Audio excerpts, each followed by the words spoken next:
इस वीडियो में adverb of frequency का उल्लेख किया जा रहा है। एडवर्ब ऑफ फ्रीक्वेंसी का प्रयोग हम पास्ट काल की ऐसी आदतें जो पहले हुआ करती थीं अब नहीं हैं को बताने के लिए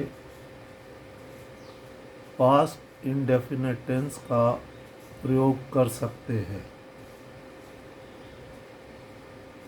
ऐसी आदतें adverb of frequency are habitual action in past के लिए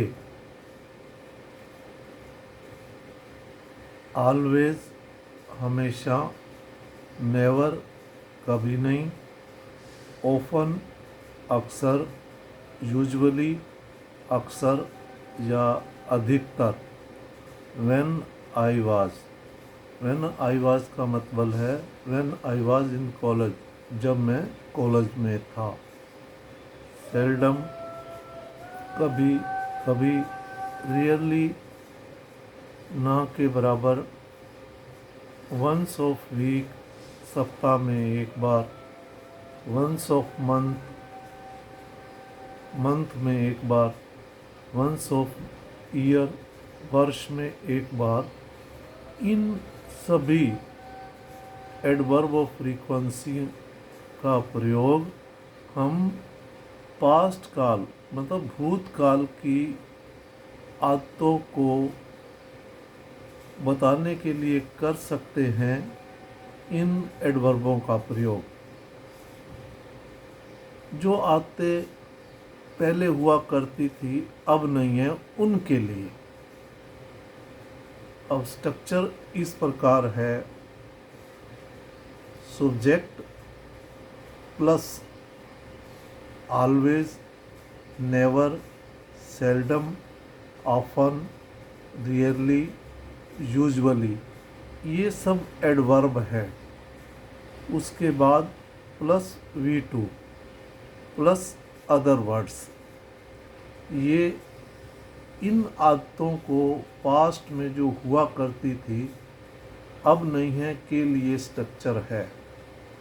ये सभी एडवर्ब मेन वर्ब V2 से पहले आएंगी।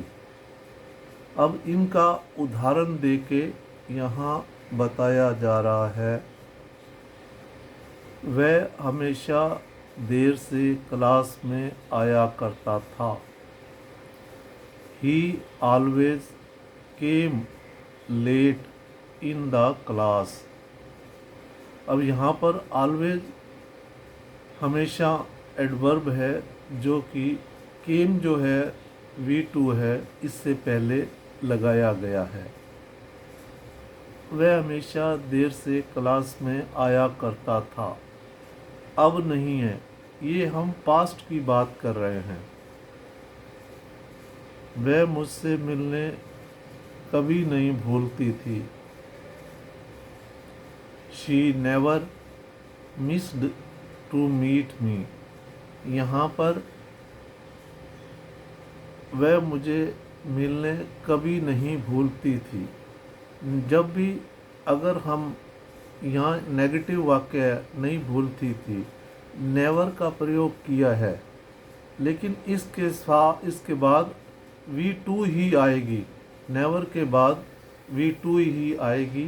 जैसे कि जब हम नहीं वाले वाक्यों में डिड नॉट लगाते हैं तो तब वर्ब की V1 का प्रयोग किया जाता है, लेकिन यहाँ हमने नहीं भूलती थी के लिए, कभी नहीं भूलती थी के लिए नेवर का प्रयोग किया है। तो यहाँ पर वर्ब की सेकंड फॉर्म V2 ही लगेगी। V2 के बाद टू मीट में ना ये इन्फिनिटिव है। टू के बाद हमेशा वर्ब की पहली फॉर्म लगती है। वह मुझसे मिलने कभी नहीं भूलती थी। She never missed to meet me. मतलब वो पहले भूत की बात कर रही है, जब वो दोबारा अपनी दूसरी सहेली को बताती है कि वह मुझसे मिलना कभी नहीं भूलती थी। जब आपस में मिली लेकिन अब नहीं मिलती, ये पास्ट की बात कर रही है। She never miss to meet me. मैं उससे अक्सर मिला करता था। I usually met her. Met जो मीट की सेकंड फॉर्म है और यूजुअली में ना अक्सर या अधिकतर एडवर्ब है जो कि मेन वर्ब से पहले लगाई गई है। इस प्रकार इस वीडियो में एडवर्ब ऑफ फ्रीक्वेंसी की परिभाषा के बारे में बताया गया है, ताकि इस प्रकार के अगर वाक्य आते हैं तो आपको एडवर्ब ऑफ फ्रीक्वेंसी का प्रयोग कर सकते हैं, जिनका वर्णन नीचे किया गया है, ऊपर किया गया है। Always, never, often, usually, when I was, seldom, rarely, once of week, once of month, once of year. इनका प्रयोग जो आते पास्ट में हुआ करती थी या जिनके हम हैबिचुअल थे उनके लिए भी हम इनका प्रयोग कर सकते हैं। आपसे निवेदन है, इसमें कोई किसी प्रकार की त्रुटि है तो कृपया बताएं, या कमेंट्स करें या मुझे मोबाइल पर संपर्क करें। और आपसे एक और निवेदन है, इस वीडियो को आगे भी शेयर करें ताकि ये उन बच्चों तक पहुंच सके जिनके पास इसके रूल मिल सके और वो आसानी से समझ सके, क्योंकि मैंने हिंदी में इनको बड़ी अच्छी तरह से डिटेल में बताया है। जो स्टूडेंट्स इंग्लिश क्वेश्चंस बनाने में वीक हैं उनको इन रूल्स और नियमों का जब पता लग जाएगा तो उनका कॉन्फिडेंस बढ़ेगा और उनको इस प्रकार के सेंटेंस बनाने में किसी प्रकार की परेशानी नहीं होगी। जय हिंद।